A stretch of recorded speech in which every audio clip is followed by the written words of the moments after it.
In this video, I count down my top 10 personal favorite X-Men comic book covers of all time. Let's go.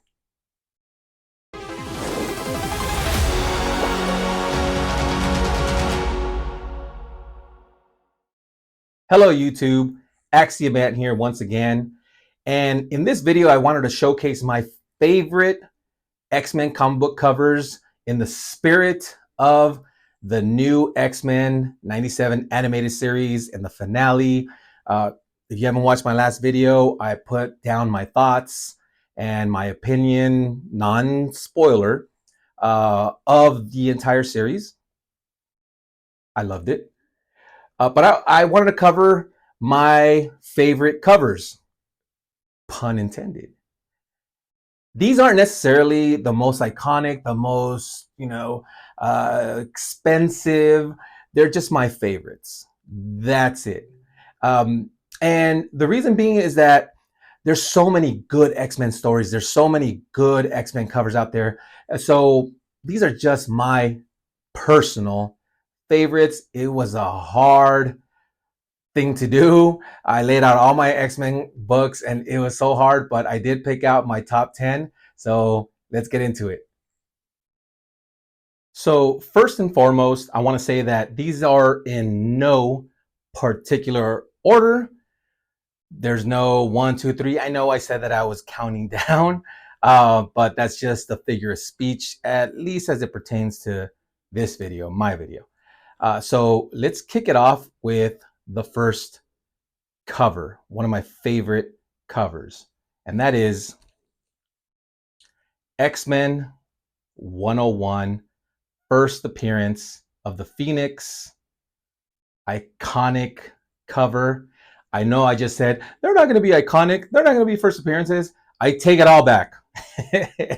Well, it's hard to not pick out first appearances and iconic covers, right? They're some of my favorites. They're not all iconic, they're not all first appearances, but this one just happens to be both. This is Jean Grey emerging as the Phoenix. Such a cool cover. The red hair, I love it. And then the blue is one of my favorite parts of this cover. The surrounding blue, Cyclops, Storm, Team Gold, Team Blue, just they look like they're like, wow, what's happening? Just such a cool cover. If you don't know the story, read the story. But we're here to just talk about covers. Let's go on to the next one. The next cover in this video is X-Men 24 by Jim Lee. It's in the Jim Lee run. This is love. Forbidden love, true love, insert adjective love. It's Gambit and Rogue, in the forbidden skin touch pose, drawn by Andy Kubert. It's such a cool cover. Any romantics out there in the YouTube world, out there in the X-Men or just general comic book collecting world, you have to have this. This has to go alongside the marriage of Cyclops and Jean Grey, the marriage of Spider-Man and Mary Jane Watson, Mr. Fantastic, and the Invisible Woman. The list goes on.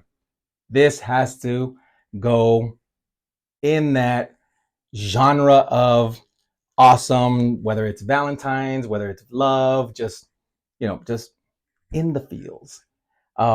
It's so just uniquely done. The hair on Rogue, the blue of the X-Men logo. You're gonna notice a trend where I talk about blue a lot. I just love the color on the covers, but it's so well done. I love this cover. On to the next one. So the next one is X-Men 268.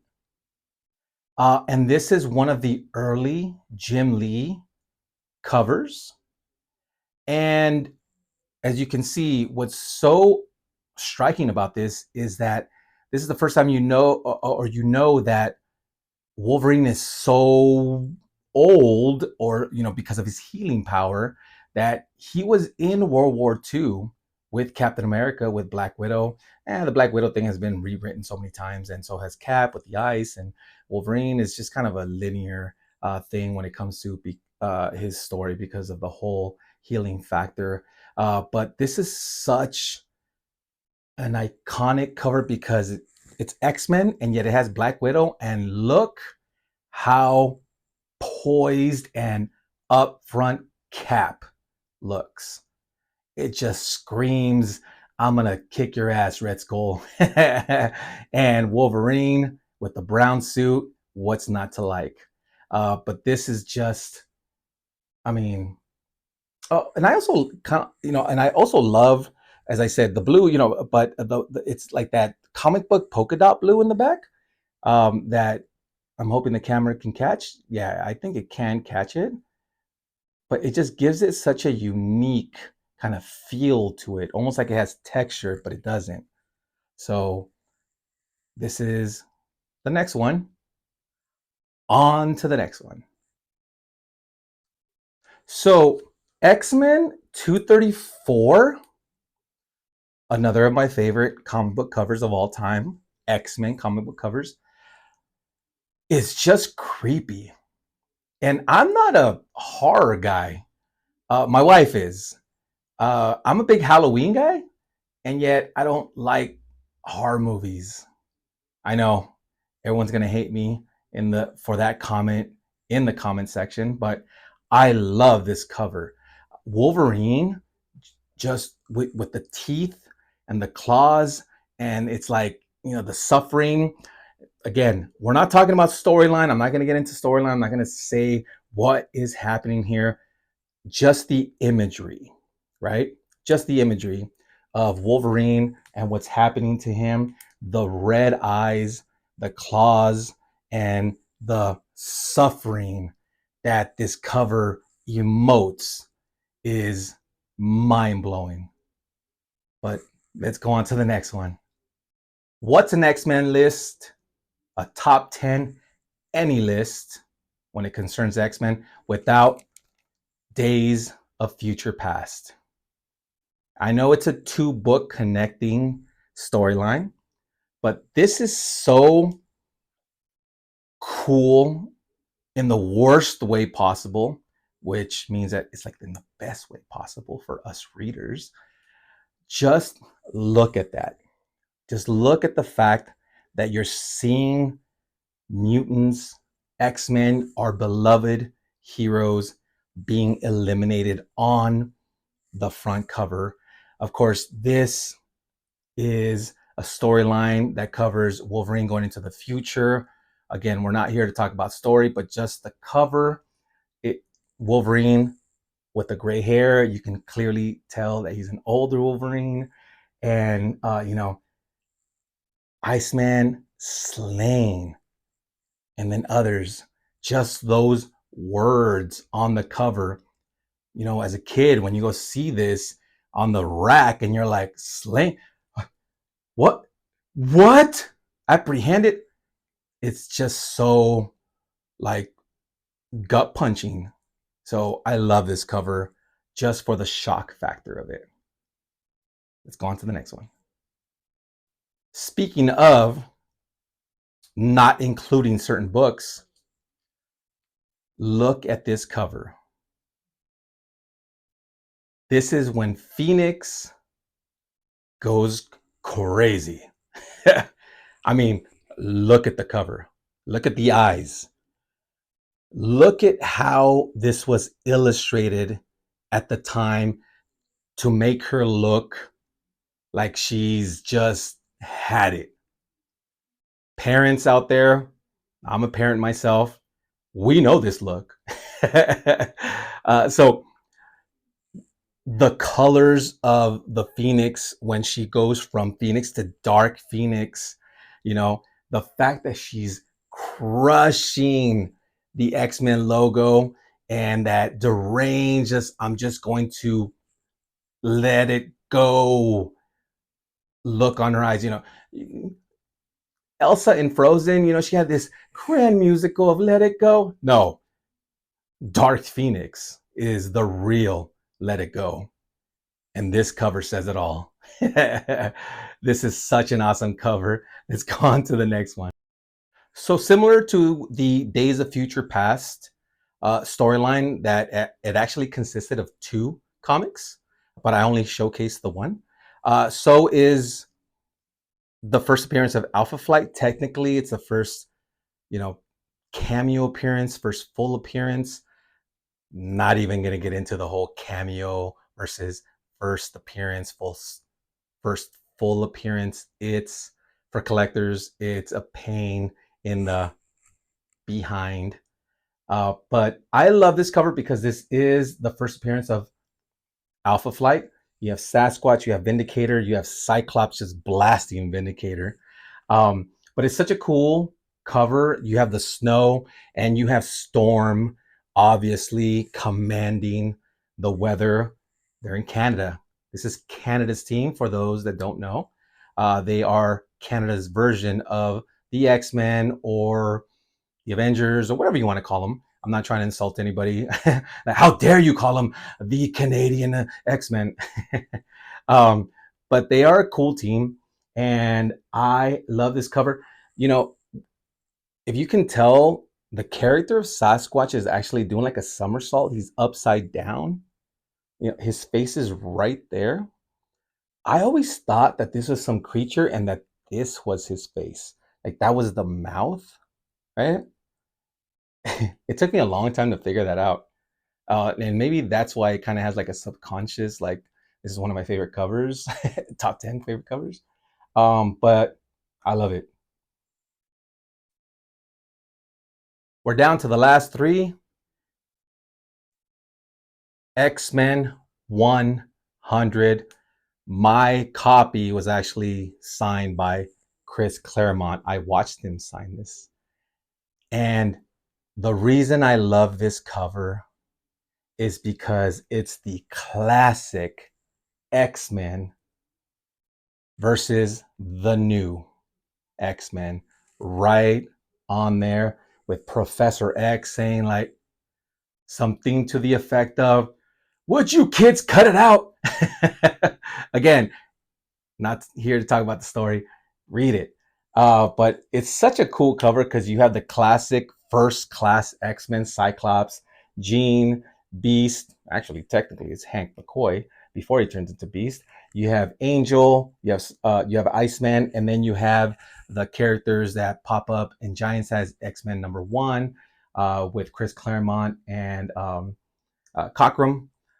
But just the fact that it's heroes versus heroes, specifically X-Men versus X-Men, it's such a cool cover. And the signature by Claremont on the top just adds a little to the top. The striking color of this cover says it all. X-Men 50. Now, this on the cover features Polaris. And look at the green on this. It's just mind-boggling. It's so amazing. The fact that somebody back in the Silver Age of comics decided to just, you know what, let's go with yellow and greens just to make it pop. I don't know if that was the thought process, but if it was, genius. If it wasn't, coincidental genius. But the arm outstretched, everything about it just is so amazing. And this isn't even the first appearance of Polaris. It's actually in X-Men 49, which I also own. But this is a more collectible comic just because of the cover. So speaking of covers, sometimes it's not even about the first appearance. Sometimes the first appearance of a character, the cover is so bland or just so um, whereas the second appearance, such as this perfect example, is way better to collect. And when it comes to way better, It's also way more expensive, but I have it in my collection. Glad I do. We're moving on to the last one. So, although I did mention that the top 10 in my favorite list was no particular order designed, I did save the best for last, in my personal opinion, and that is this book right here, Giant Size X-Men #1. Look at that cover.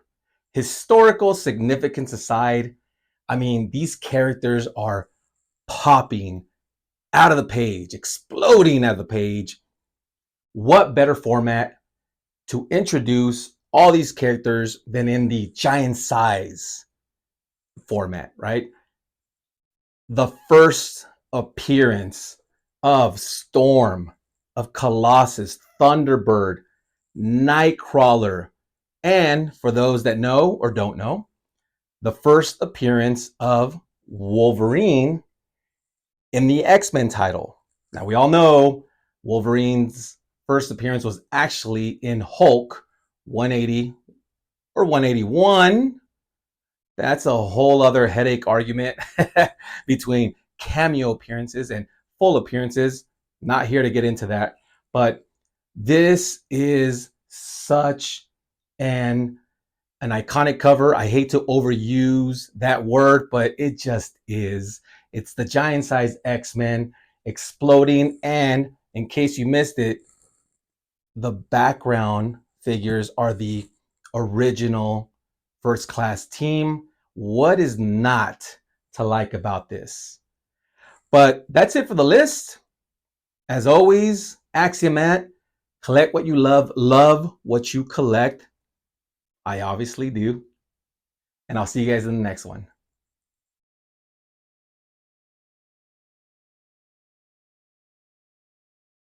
In the spirit of the MCU's end credit scenes, mid credit scenes, I have to give one more honorable mention to this book, X-Men #1 by Jim Lee, Chris Claremont, Scott Williams. This is the fold out cover. I do have each individual cover behind me, signed by all three: Chris Claremont, the writer, Jim Lee, the artist, Scott Williams, the inker. How can I not include this as an honorable mention? I grew up with this book, so I just wanted to make sure that I included this in case you guys are watching this video like, how could he have not included that one? Here it is. See you later.